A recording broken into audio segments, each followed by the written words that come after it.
Thank you all for taking time to join me and talk about agent protocols in depth, specifically putting AI agent protocols into practice with ADK.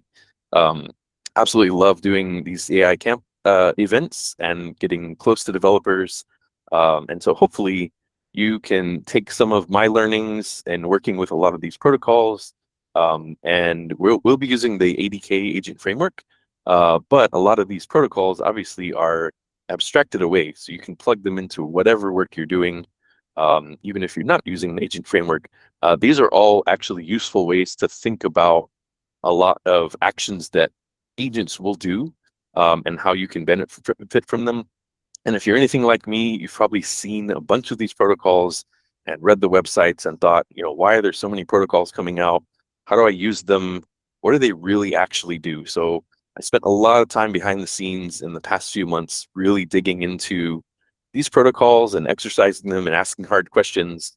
And hopefully I want to come out and kind of walk through a bunch of them with you. And you can see, if it's useful to you, where to start with it, and what it actually does in like developer engineering terms. So hopefully you'll get that out of today's talk. So who am I? I'm Chris Overholt. I'm a developer relations engineer, and I work with Agent Development Kit, AI machine learning, Vertex AI, and a whole bunch of stuff in Google Cloud. And so I'm based out of Austin, Texas area. I've been doing data science and data analysis, especially with Python, since about 2008. And I really, really like open source communities and tooling, which the last few years have exploded in terms of like agent frameworks and open source tools and communities out there. So thank you all for being a big part of that. Um, and my background is in civil engineering. And funny enough, I used to do fire research. So I used to set buildings on fire and do firefighting, where standards and protocols are actually really, really important, all the way back to Baltimore fire in the early 1900s, where different firefighters were trying to connect hoses to hydrants and found out that, hey, our adapters don't work with your hoses and your hydrants, and a large portion of Baltimore burned down. So I used to work at NIST, where it's a lot of standards and protocols are actually formed in birth. So it's exciting to see protocols coming back, and I can speak firsthand of how important they are. Even if we're not dealing with burning buildings, sometimes it feels like that when we're working with AI agents. So today in the protocol space, we're going to talk about 6 protocols, and you may have heard of some of these. And if you're like me, your brain kind of melts when you see like all these acronyms of protocols. So I want to start out with why protocols, and why have there been so many released in the last few years for AI agents.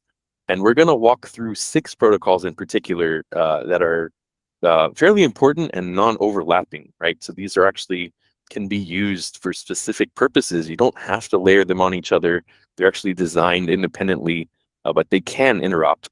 So we're going to walk through MCP for connecting to tools, agent to agent for doing multi-agent collaboration, Universal Commerce Protocol for discovering different, I'll say different merchant sources, Agent Payments Protocol, AP2, for actually handling intent and payment mandates.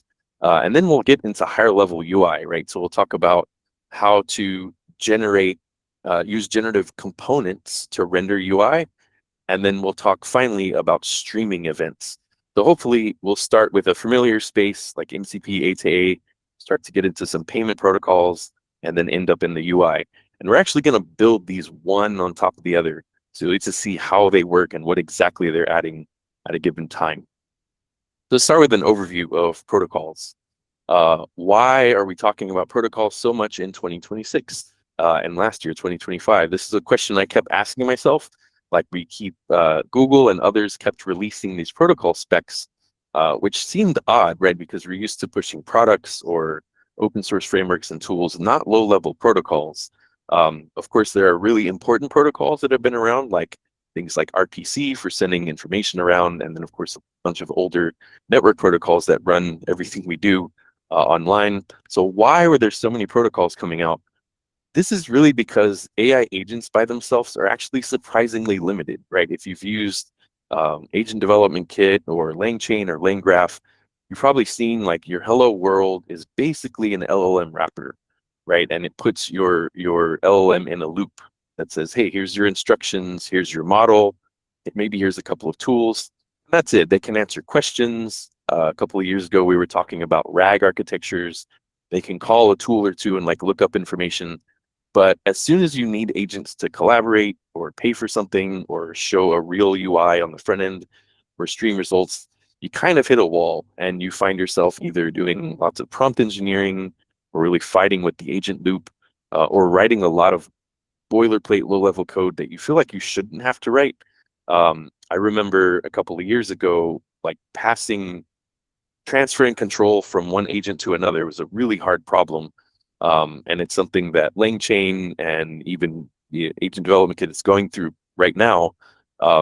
And a lot of people were writing a lot of boilerplate on how do we instruct the main agent to hand control to a sub agent and then hand back, and what should it hand back and how does it hand back control. So it's a good example of that's probably a protocol problem, not a prompt engineering problem or a tooling problem. So agents really reset how we do traditional tasks, right? So a human can browse a website and click buy and find out, how to make payment. An agent can't really do that without lots of instruction or guidance or examples. A human can browse a storefront and look through a catalog. An agent can't. It's probably going to use similarity search or something like that, but it's not really looking at options and figuring out what the payment routes are for each of the merchants. And finally, a human can read a form. An agent is, as you all are used to working with lots of chatbots, is just producing a lot of text. So how do we drop down a level and address some of these problems at the protocol level instead of doing this over and over in every agent, like some kind of bespoke implementation? So what we're going to cover today is we'll start with one agent and we're going to add one protocol at a time. And we're going to ask ourselves, what problem does this protocol solve? What does the actual code look like? And what did I learn when I was building this out over the past few months? Really asking hard questions like, hey, can't I just do this with a sub agent, or can't I just use an external payment processor to do this? And so I want to use a motivating example of a restaurant kitchen manager. I try to pick something that's kind of, we can all understand. I don't want to get into like research or engineering that might not be able to understand, but also I wanted to pick something that is realistic, something that needs to reach across vendors, it needs to look in data sources, needs to authorize payments. So whatever industry you're working in, you think of your internal tool that's reaching out to your data, reaching out across agents, reaching out across merchants, and ultimately rendering some kind of UI. You can use this as a stand-in for that.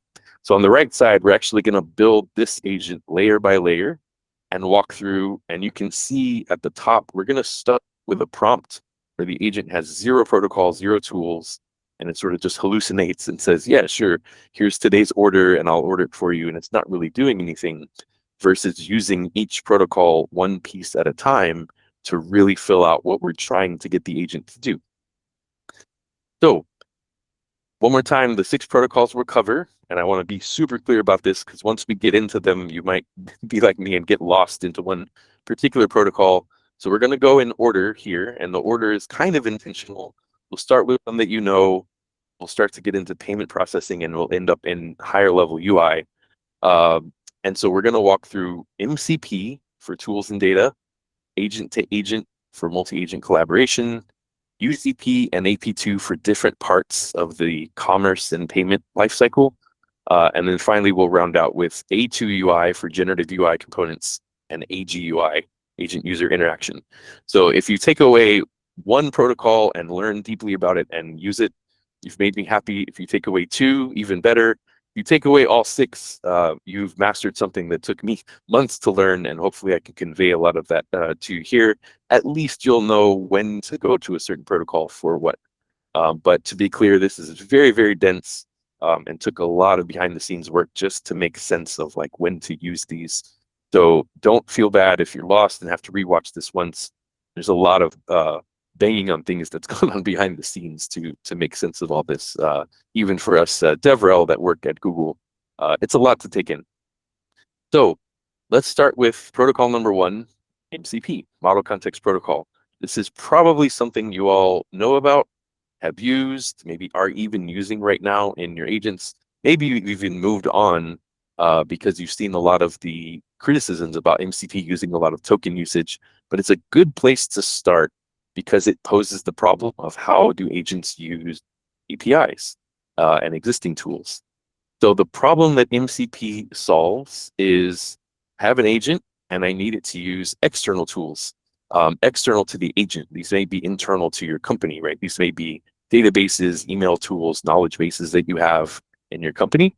And so without MCP, there's a pattern of you have to write a custom tool per API endpoint. So if you have like 30 APIs, each has 10 endpoints, you now have 300 tools, which is bad for a number of reasons. Context overload, having your model pick the right tool at the right time is probably not going to happen uh, uh, with a generative model, that's doing this on the fly with each prompt, and that doesn't scale.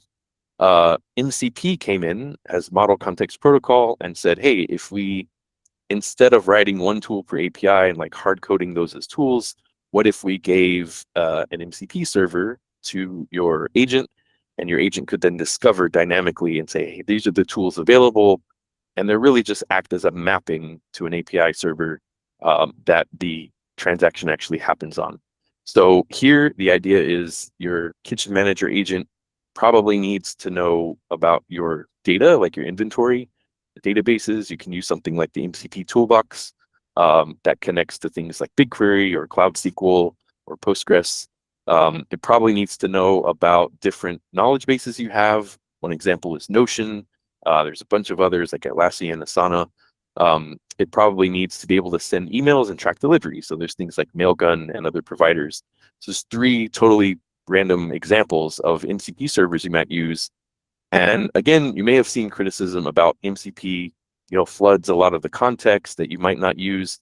Where I've actually found MCP really, really useful is two things. Number one, when you're prototyping, it's a real pain to write one tool for service and for each API. And you're just trying to figure out what's the best my agent can do, like in terms of capability. So I like to use the highest capable model and MCP, and that'll let me get an idea of the art of the possible of like, let me plug it into our Postgres server, let me plug it into Notion, let me plug it into Mailgun, and let me see what the agent decides to do before I start to optimize and plug in individual tools. The other cool thing is complexity, right? So you can reduce the complexity on the agent side by saying, hey, here's 3 MCP tools. Each one exposes 10 or 30 tools within that.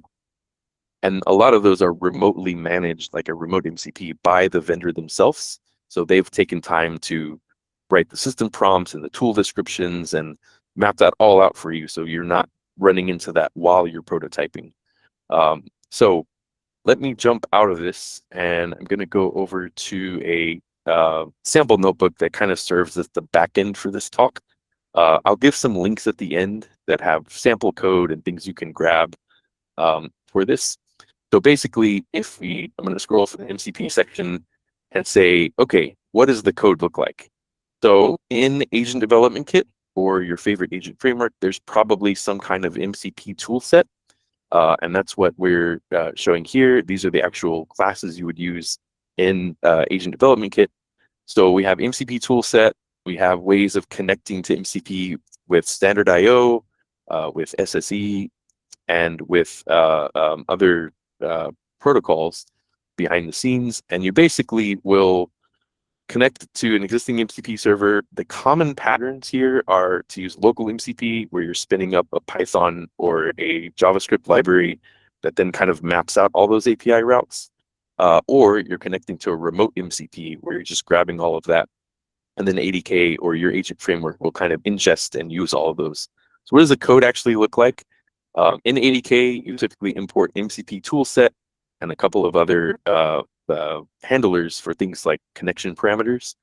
And so, for example, if you're using MCP toolbox, you'll basically point at your MCP toolbox server URL.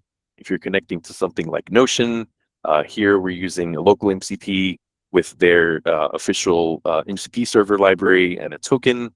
Or if you're connected to Mailgun, there's a similar process. Then we just plug these into our kitchen agent.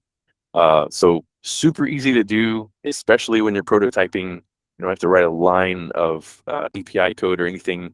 And when you're running this in ADK, you'll get back a graph and it'll actually show you, hey, there's like 10 or 20 different tools coming back from this MCP server. And one other thing I wanted to point out, and we actually have a blog post that just went out on this, is if you go to the Agent Development Kit documentation, we've done a lot of work in the past few months to consolidate a lot of these tools and integrations. So if you click on the tools and integrations page, we actually have a section so you can browse all of the different connectors that are available for Agent Development Kit. Some are first party from Google, many are third party from our partners. You can actually click on the MCP section and see like, hey, here's a bunch of ready to go MCP code. A lot of it that I've written and double checked just for you all to make sure it's working and ready to go.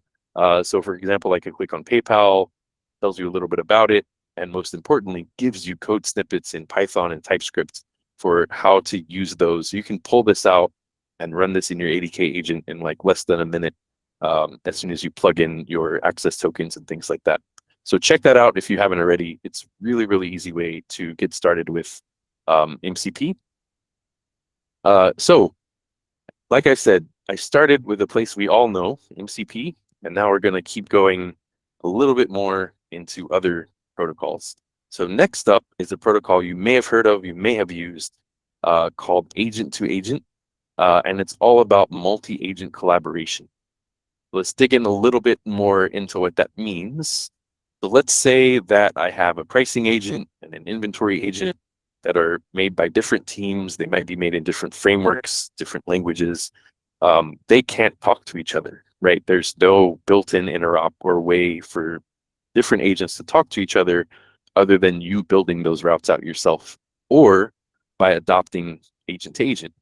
So subagents can share memory, context, and framework, but A to A lets completely separate, isolated agents built by different teams, different languages collaborate without having to share and overlap all those internals, which is important for a lot of architectural reasons.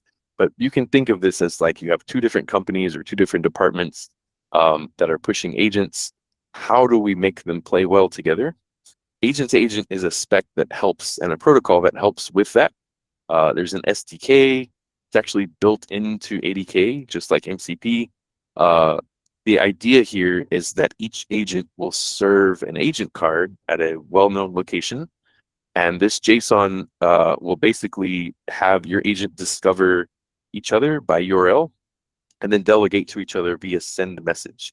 So it kind of looks like if you have one agent and you have sub-agents, they're usually like ADK and other frameworks have a way of delegating control to say, I'm going to transfer to agent A and hand back to the main agent. I'm going to transfer to agent B. A to A is a way of doing that, like federated out between completely isolated agent architectures. So if ADK has a certain way of handling agent transfers, A to A is like an abstracted way of doing that that you, in theory, can implement across any agent framework. So at the very bottom, there's like a very complex diagram, but all this is really showing is you have a kitchen manager agent. It's discovering 3 other agents via their agent cards. And so we're going to allow our kitchen manager agent to talk to a pricing agent, a quality agent, and a logistics agent, all via their cards. And once it discovers their cards and what they can do, it can then delegate to those. And so, for example, if we say, hey, what's the price of salmon and if I could get it delivered at 2 to 5 p.m. today, it now knows that it can ask 3 specialists, like what's the price of salmon, what's the quality of salmon today, and what's the delivery time today. And it can actually ask each one of those agents without knowing they're coded in or what that team, how they're deployed. It's doing this all via the agent card where it discovered their capabilities and how to talk to them and then getting an answer back. That's the dashed line coming back to the kitchen manager. So think of it as a really big collaborative agent that actually crosses different agent boundaries. And so there's 2 things before I jump into the code here is I really, really had this is really hard to demo to someone because every time you say, well, I have 2 agents and they need to talk with A to A, You say, well, can't they just be sub-agents of each other? So the first part is a lot of this comes across architecturally, right? When you have a repository of agents, like a registry of agents within your company, that becomes a little bit more clear of why you cannot just mash the two code bases together, right? You have pricing folks that are specializing in one thing, you have logistics specializing in another, and it really would do more harm than good for them to like collaborate that to smash that into one agent. So here, agent discovery is the second big thing here. So if you have a lot of companies have service registries or API registries, and you can think of this as like, hey, I'm building my agent out, and then tomorrow I didn't know that the pricing team is going to release their own agent. I should probably pick that up and discover it. So it's a nice way, if you frame this in terms of discovery and scalable architecture within an organization, then A to A becomes a little bit more clear that it's not just about technical handoffs between agents, but it's about helping you work together, knowing that every team right now is building their own agent. So let me jump back to the notebook and we'll look at some code for exactly that. So agent to agent, there are some built-in utilities in Agent Development Kit and some other agent frameworks. There have been a ton of people that have signed on to collaborate with this, all the way from library developers to enterprises that are making all of this interop happen. And so in the ADK, we have a way, like a one-liner that you can use to convert any agent into an A to A server or agent card server. And then we have a way of consuming that really easily, like with a client factory. So if you were doing this in code, you would, for example, you built an agent, you want to expose it as A to A. That's a one-liner. You can import this to A method, and then I'm passing the name of my agent and the port, and now I'm serving that well-known agent card to any agent that wants to discover that. And you can see what that looks like here. It's got a name, description, skills it can do, and the URL and the version. So that's a nice way for discovery, which I think is a really big part of A to A. Is finding other agents in your company and what can they do and how can you use them so you can offload that logic elsewhere. And then if you want to discover, you can use this client factory. You can point it to a well-known location, serving out these agent cards. And then ultimately you can send messages to that agent. And that's exactly what we'll be doing in our agent. So MCP will use that to like connect to other services. Agent to agent, we'll use that to connect to other specialist agents. You can kind of see the pattern there of why we're doing that in that order. Okay, back to the roadmap here of our protocols. So we made it through 2 protocols. If you made it this far, that's good. We have more to go, and hopefully you'll see the pattern of how we're kind of layering these on. And we're going to start to get into maybe some unfamiliar territory, at least for me it was, starting to get into payment processing and UI protocols. So UCP, this is Universal Commerce Protocol.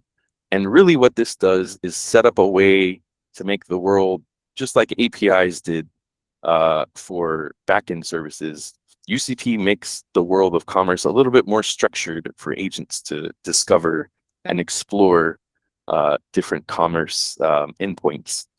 So here's the problem. A human can browse a storefront, an agent really can't.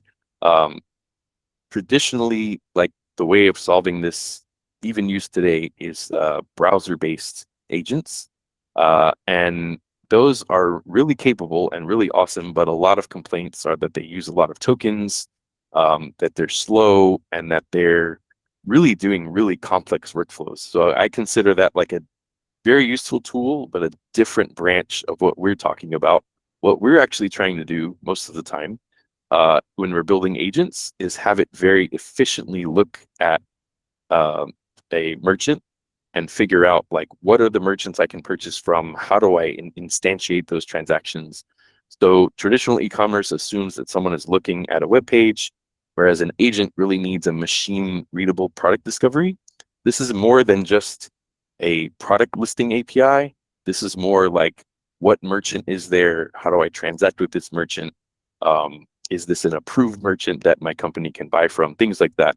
So following the pattern of A to A, where we have well-known A to A, there's a well-known UCP, and the agent will parse this catalog of merchants and then send a typed checkout request for an order. So think of it as a way to structure in a structured way, like discover what merchant endpoints are there, and number two, create a structured checkout request instead of browsing through the website, figuring out the terms, finding a product, finding out what's behind that buy button. This is just a more structured path and route for it to do that. You can see on the bottom, this kind of looks, if you squint, it kind of looks like the A to A, where we're discovering an agent, except here we're discovering a merchant and creating a checkout request. So first, the kitchen manager, let's say that we tell our kitchen manager, okay, I want to buy salmon from XYZ wholesale. So first, it is going to translate that and say, I don't know what any of that means, but I'm going to use my tools and protocols to figure it out. So first, it's going to grab the well-known UCP endpoint. It'll discover the profile and say, oh, here's example wholesale. That's here's the how you interact with that merchant and how you create checkout requests. And then it'll post a checkout session and say, okay, purchase $194 worth of salmon. Here's your order number. So it just gives a very structured way for us to do that from merchant discovery to the actual transaction. Code in these cases starts to get more important to me to see like what the heck's going on behind the scenes. So let's look at what that actually means. So from here out, UCP, AP2, the others, these are not directly built in to ADK, or as far as I can tell, other agent frameworks, because they're very early and they're still being fleshed out in terms of their SDKs and where exactly they fit in. But that doesn't mean you can't use it with ADK. In fact, that was the purpose of me building this in ADK, is to show you how you would do that. So in here, we're actually pulling from the UCP SDK, which is available. I'll give some links at the end to GitHub repos. So I'm going to pull in the discovery profile, the create checkout request. These are the important classes if you're using UCP that you'll need. And we talk about how it works, well-known UCP. We post to the checkout session. If we look at the code, it actually flows. It's probably the most sensible thing, at least for me in this section, is so we import the classes from the SDK for discovery and checkout and other create request methods. And then if you go in order, first we discover the supplier's UCP profile. So we point to their well-known UCP, just like with A to A, and it'll give back a merchant information. And then we build a typed checkout request. This is a really important part, because this is so this standard is all about discovery and standardization of the checkout request. So rather than the agent having to like code to a particular merchant's API, or having to, even worse, hallucinate and guess what their checkout requests look like, UCP standardizes all that as a typed request. So here we create a checkout request. We have the line items, quantity, item, and a lot of these, if you want to get into detail, you can read these specs. And then we create a payment request, and then we send that as a checkout session in the end here. So a lot of this is, when you squint, is standard HTTP requests going over the wire. But the different part that the spec introduced is a well-known UCP endpoint and merchant profile, and these typed checkout requests. So once you run this again, go back over here, that allows the agent to cleanly discover, check out, and order something in a very natural way to it, and a very standard way. So that's UCP. And this will make a lot more sense when we combine it with AP2. So if you have open questions like I did about like, well, how do we actually authorize the payment and make that, the second half of this will help. So AP2 is Agent Payments Protocol. This is all about payment authorization in an agentic way, right? So if you run the previous example, if you give UCP to your agent and you tell it to buy salmon, it will just do it. Um, there's no part of UCP that says what merchants are authorized, what's the audit trail, what are the spending limits. That's where AP2 comes in. So they actually work really well together. And one of the questions I asked over and over is like, why are they not part of the same spec?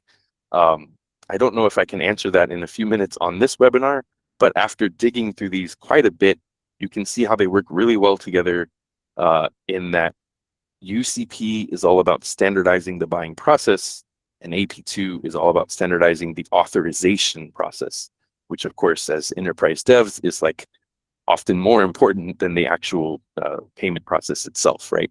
So this is all about governance and auditing in a very standard way for agents. So AP2, my agent just spent $294 on salmon. Nobody approved it, right? So we've heard a lot of these in agents. These are handled sometimes as human in the loop. But how do we actually just codify that information, hand it to our agent, and let it do this in a very standard way, like a lot of our existing procurement processes do? Um, so traditional payments assume that a human clicks buy, but when an agent initiates a payment, who authorized it, what are the spending limits, and where is the audit trail? This is exactly where AP2 comes in. So on the left side of this chart, we actually start with the UCP order. So $204 of salmon, and there's a few gates that it has to go through. First is what was ordered. So that's the intent mandate. This comes from the AP2 spec of like, what merchant are you buying from? What's the amount? What's the expiration on this authorization? And is it refundable? So these are all kind of the checks we go through as a human when we're buying something, but we're codifying that for the agent to kind of know how to behave in these scenarios and kind of sharing this mandate across our organization. Next up, we check guardrails, right? So we do a payment mandate, and that's where the actual user authorization comes in of like, does this agent have the permission to buy based on what it's been instructed? So this is more than just prompt engineering. This is not just saying, hey, in my prompt, these 3 users can buy. This is actually codifying it in the protocol itself and the payment mandate itself. And then finally, there's a sign off that happens.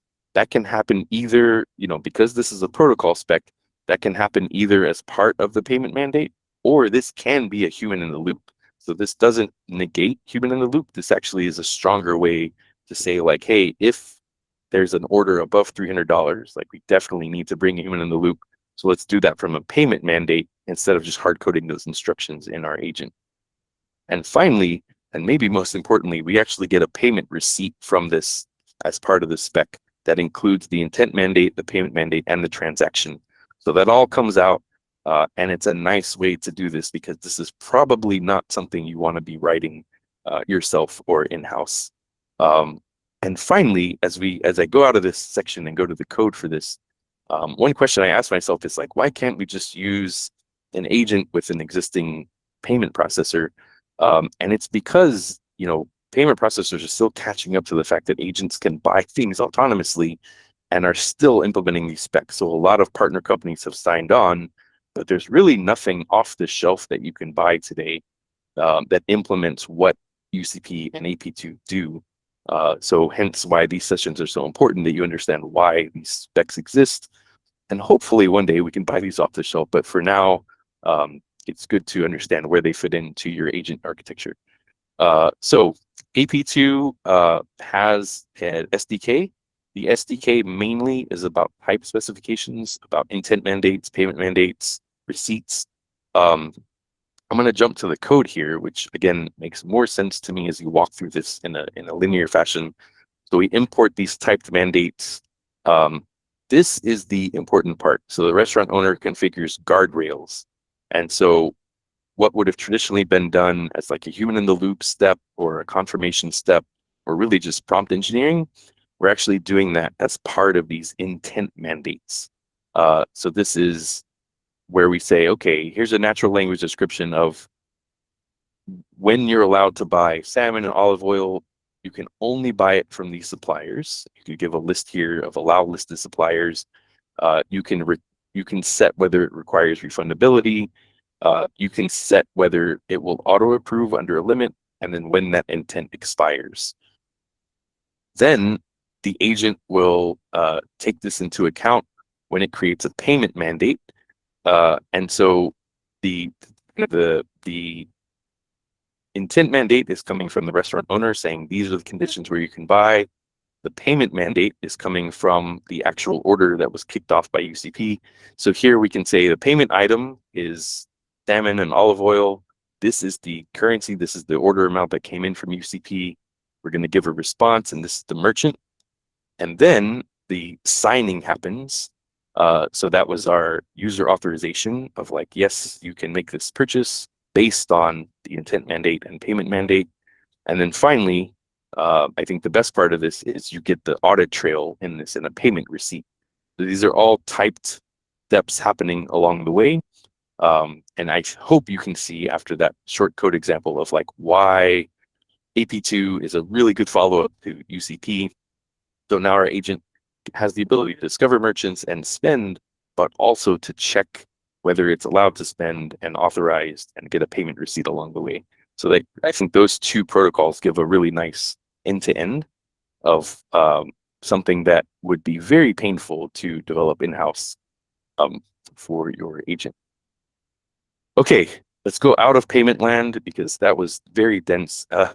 And so I think now let's think about presenting results to users, right? So let's talk about a couple of different protocols that address how do we generate UIs on the fly and how do we stream agent events back to users in a standard way. So we'll start with the first one of those is rich interactive UIs. So problem, and maybe you've run into this, a lot of us like to demo and prototype with ADK web or some kind of built-in agent user interface. In reality, a lot of our businesses are connecting this back to richer front ends, right? Things like React and Angular and Vue. So whenever you're dealing with an agent, you're used to it spitting out lots of text responses, right? So your agent can describe a booking form in words, but it can't show one. Agents produce a lot of text, but users want to see date pickers and sliders. I've heard a lot of users complain about working with AI agents as a customer, because whether you're on the phone or talking on the web, you feel like you're doing the world's longest form because you're just answering one question at a time. You're like, man, I really just wish you gave me a form and I could click 3 things and speed run this 5 minutes conversation. So today, if you want to do that, every new view is a new UI component. And I think that's okay if you're dealing with like 1 or 2 or 3 very specific interactions.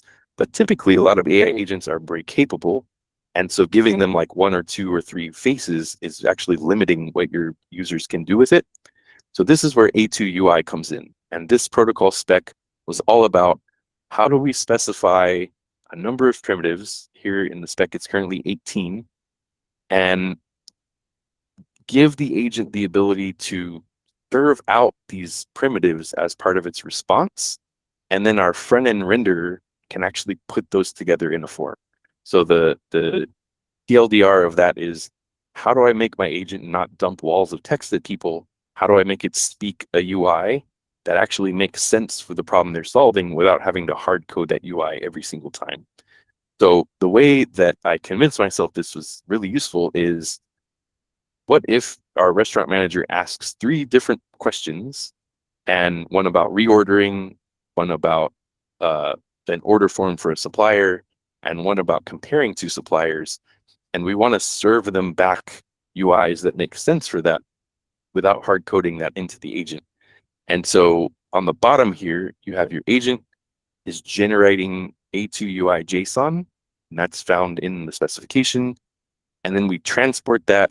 You can transport that a number of different ways. A lot of the code samples you'll see will use A to A because it's very handy for that, of transporting this kind of information across the wire. You don't have to use A to A. You can use AGUI, which we'll talk about next, or you can just use SSE, right? You don't have to bolt on another protocol just to use A2UI. A2UI is really just a UI component spec. This gets parsed by your client renderer, which A2UI supports. There's a an included one called lit, or there are components for Angular and Flutter. And then they say that others are coming very soon, like React components. And then this renders your actual native UI.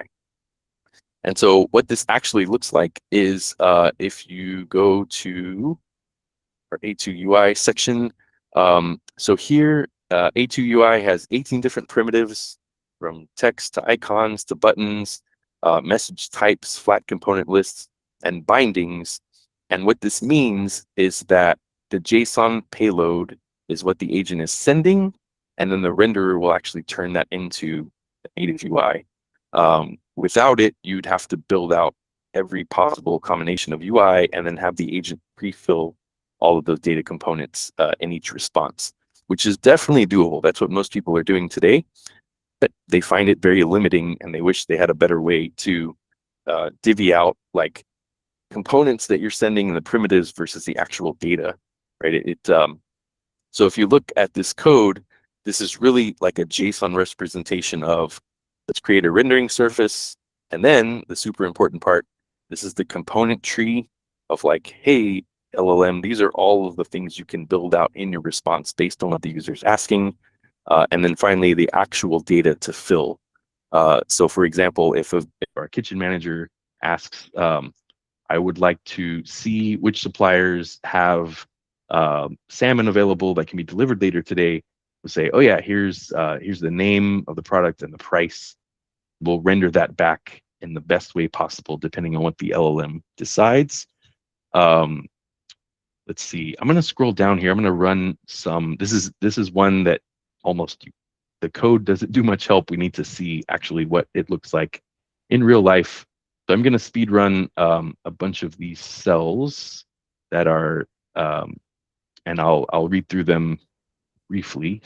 Not going to go line by line here. We'll go cell by cell of the agent actually running. So step 0, no tools.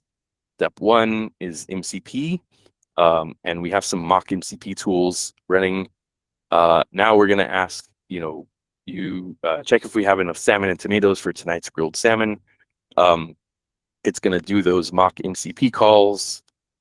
Then we have A to A. We've exposed the agent cards. And now our agent can ask. So I'm speed running this just because we've talked about these in previous sections. I want to get to the UI part. So A to A is now asking the special agents, what's the price, what's the quality, what's the logistics on getting that to me today. We go through UCP and we discover a supplier. And we say, yes, Example Wholesale has this available for $24 a pound. I'll go ahead and place that order. And then AP2 goes through and says, yes, you're authorized to buy from Example Wholesale. It's approved because it's under our check amount and we've authorized the payment with a receipt. Then the actual part I wanted to show is A2UI. So now we're at layer 5 in our agent, and we say, okay, I would like to, here's 3 quick demos of A2UI and what it actually does and what it actually looks like in running live. So if our kitchen manager says our stock right now is salmon 3 pounds, we're running low, olive oil, flour, tomatoes, show me a dashboard where I can check off what to reorder so I can hit send. And obviously they probably wouldn't talk in that level of detail. There's some front end that they're interacting with, but really this was generated on the fly. So our renderer has no hard-coded representation of this. It only put this together based on the primitives that A2UI sent back. So I think this is super cool if you've ever worked with UI, and if you're either frustrated with text being dumped back at you, or you're frustrated with like having to only statically render front end, this is for you. Let's try a totally different prompt and see how flexible this is. So now I'm going to say, I need to order from Example Wholesale. Give me a form of items, how many, what do we need, and how urgent it is. And you'll see this is like a little 50-line HTML renderer I have on top. In real life, you'd be using Lit or Angular or Flutter or React or any other front end to render this out. So here we get a completely different UI that was generated on the fly based on that component spec.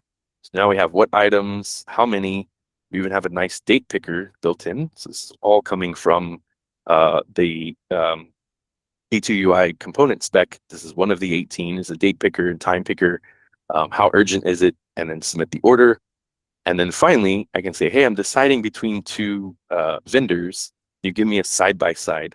And of course, we have rendering two cards with details and then which one we want to select. So again, if you've ever dealt with front end, you've probably found that there's a bunch of cool chat interfaces, and then there's a bunch of cool component libraries, but they don't really solve the problem of generate the right thing for the right user at the right time. And that's exactly what A2I is intending to do. And you continue to use your favorite front-end libraries and just use this as the back-end way of specifying all of that. So that's A2UI, and then we'll round out with AGUI and wrap up here.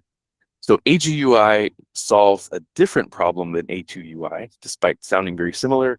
So this one is, my agent finished thinking 30 seconds ago, but my user is still staring at a spinner. Like, what do we do? This is a big problem that people call latency, which is a little bit overdoing it, because this is actually the round trip time for the agent to like do all of its tool calls and summarization. So it's a bit more than just network latency. It's the agent's round trip time. How do we stream results and tool calls and state updates to front ends in real time? So this is a problem that the AGUI folks came out to fix. They also have some kits on top of this, like Copilot kit, that has a direct integration with ADK that you can try out. And so on the very left side, let's say we have our kitchen manager agent. We have a bunch of ADK events streaming out over SSE. We then can plug that into the middleware. And what this does is translate, just like A2UI was mapping a bunch of components to component specs, AGUI is mapping a bunch of events to event stream specs. And then we can stream those to any front end and get all of those events back. So if I've run this correctly, I'll do exactly that. And this is, again, one of those where the demo speaks louder than any code or anything I could say here. So we'll load this up, and I may need to shrink this down a little bit so I can see all of this. Okay, so if this works correctly, I'm going to ask, check our salmon inventory, get today's wholesale price and quality grade, and if we're low, order 10 pounds from example wholesale. So all of these events that just happened were all streamed back over AGUI, which is why I show it last. Otherwise, none of this would really make sense. So now we can kind of see the big picture of, first, our agent checked the inventory via MCP. So it checked our database and said, hey, we have 3 pounds in stock. We need to reorder this now. We then checked with A2A with 2 specialists, pricing agent, quality agent, and they both gave us a price and the quality level for today. We then did 2 things for payment. We need to discover the supplier. This is the supplier, this is what they have. And we placed the order with UCP, and then we handled the payment authorization with AP2. So all of that happened in our agent running on ADK, and it came back and said, with our salmon stock is low, we ordered 10 pounds of salmon, total payment has been authorized and processed under this order number. So the last part of this was like enabled by AGUI, but you can see all of the different protocol steps that happened along the way. So that was a lot. That was months and months of me banging on protocols and presenting it to you in less than an hour. Let's recap and come up for air and figure out what just happened. We started with a bare LLM. It hallucinated everything, as LLMs like to do and agents like to do. We added MCP to get real data from real databases and connect to real protocol, real services. We then connected to A2A to get specialist information. We used UCP and AP2 together to discover the supplier catalog, place an order, and then authorize that payment. And then finally, I hope you can see, it was really quick, but where A2UI can serve generative UI and AGUI can do streaming.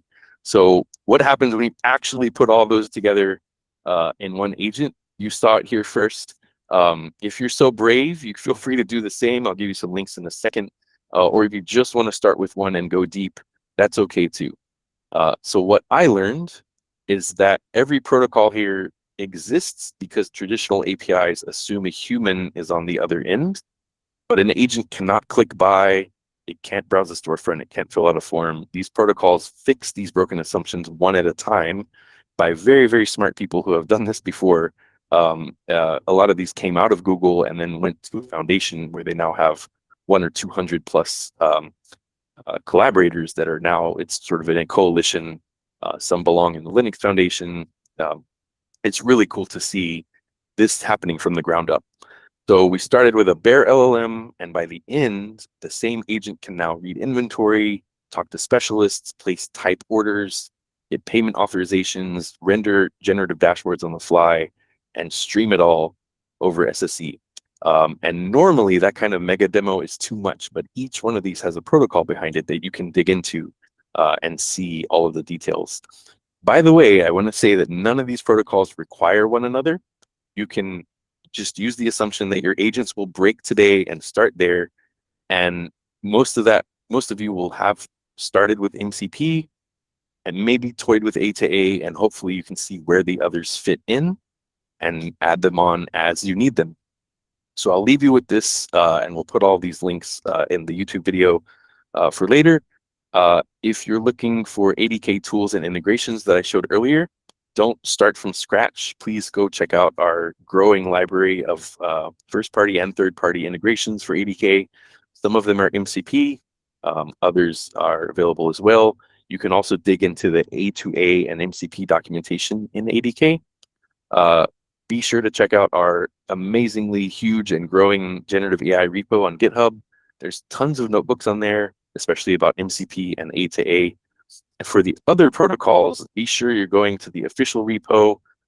There's a lot of copycats out there that really, for our purposes, will just confuse you more.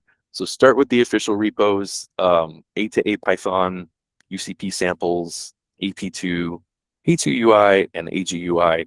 And they all have really good built-in examples that many of them are using ADK and built-in A to A methods for doing that. So thank you for your time. I will leave you with my LinkedIn and GitHub if you want to get in touch.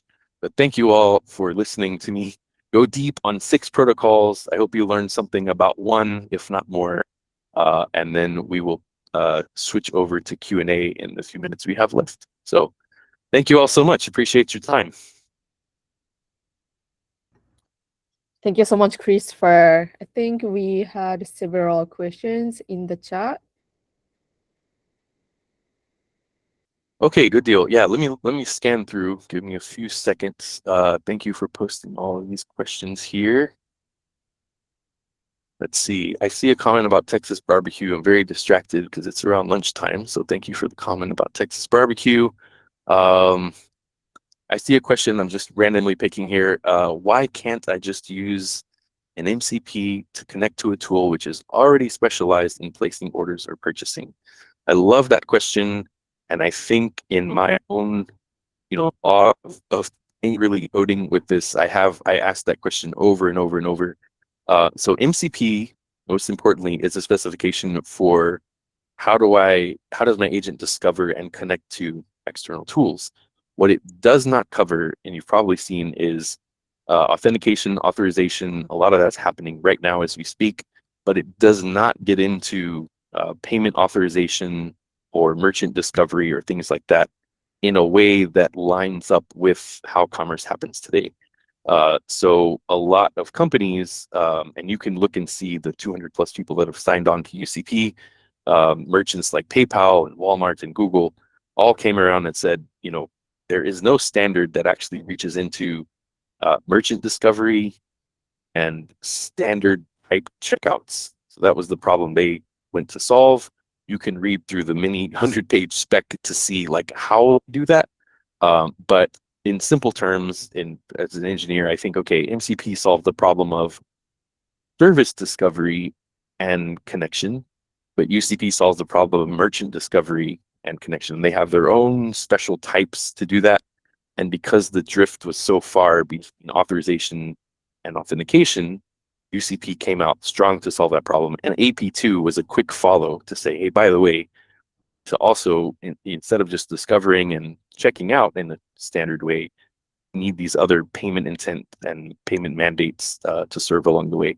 So I think they're non-overlapping standards. How will they evolve? I have no idea. Um, there's been talk about combining this part of that spec to that part, and you can actually watch the versions evolve over time as they do that. But that's why MCP cannot serve what UCP or AP2 are doing today. Great question. I think I see another question about from Bruno.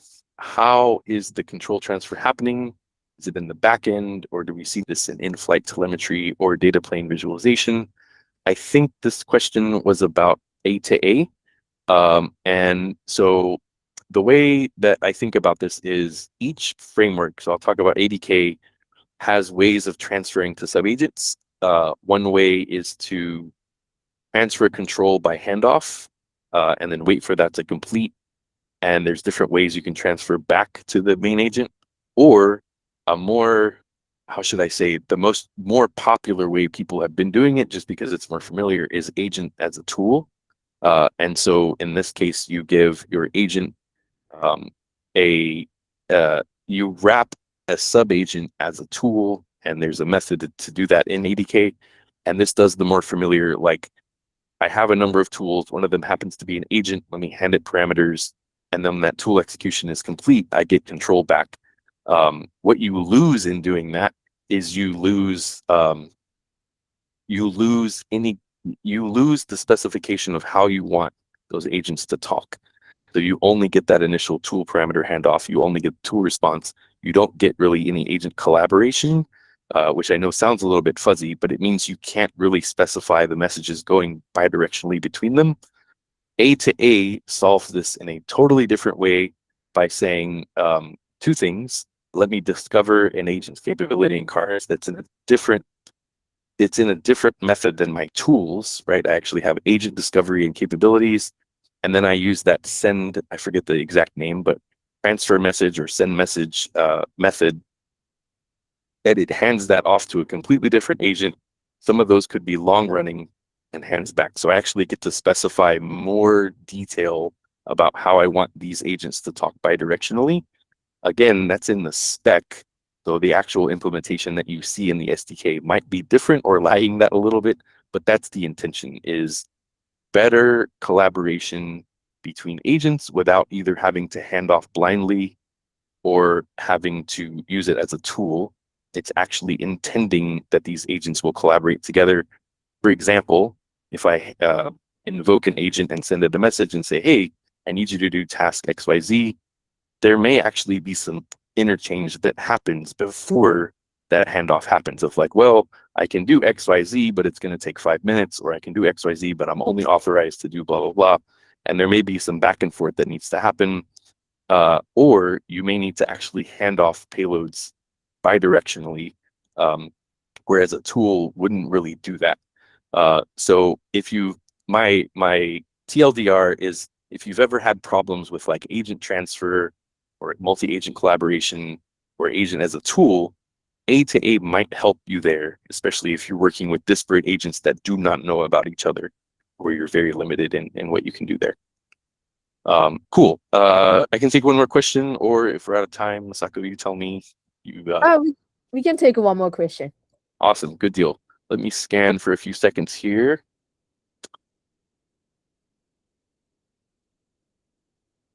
Cool. I see a question from Laurent about, can you elaborate on A2 UI and whether renders are necessary for each component we want to display? Are they a full requirement for the approach to operate? Excellent questions. I'll give the short answer is that yes, you need a renderer to actually show the UI there. So the A2 UI is really a JSON spec for the 18 primitive components. I'm sure that will grow over time in terms of the number of primitives, but that's only the components that are being sent over the wire. You need to have a renderer on the other side. How do you do that? One thing I didn't have time to go into today is that ADK and ADK Web will actually render A2 UI components. So if you're prototyping things, there is a built-in to use to render A2 UI components. So you can play around with it there and actually use ADK Web as your renderer. But because ADK Web is not meant to be used in production, the renders that A2 UI points you towards are the built-in one, a reference implementation called LIT, L-I-T, or they have render components available for Angular today, for Flutter today, and I hear are working very hard on React and others. For the purpose of this demo, what you actually saw, I had a very tiny 50-line HTML renderer. Probably not something you do in production, but if you're building out at UIs and agent UIs, like it's not hard to do, right? You're getting back from the agent one of 18 components and rendering that out. So 50 lines of your HTML or prototype in ADK Web, or the recommended approach is Lit, Angular, Flutter, if you're using one of those for your cross-platform UIs. But check it out, dig into it. I was pleasantly surprised about how A2UI cleanly handles the middle part, and then the renderer was just like picking one that's closest to what I'm doing. Excellent. Thank you all for your time. I appreciate you deep diving in 6 protocols. Tell us if it was too many, too few, too much, too little. We love to hear it all. And in the future, we'll go deeper into these like one at a time. But I thought it's 2026. It's a great time to just throw 6 protocols out there, see what happens, and hopefully teach you some of the learnings that I suffered through while putting these all together in one agent. But thank you all for your time. I appreciate it. And Asako, please take us out.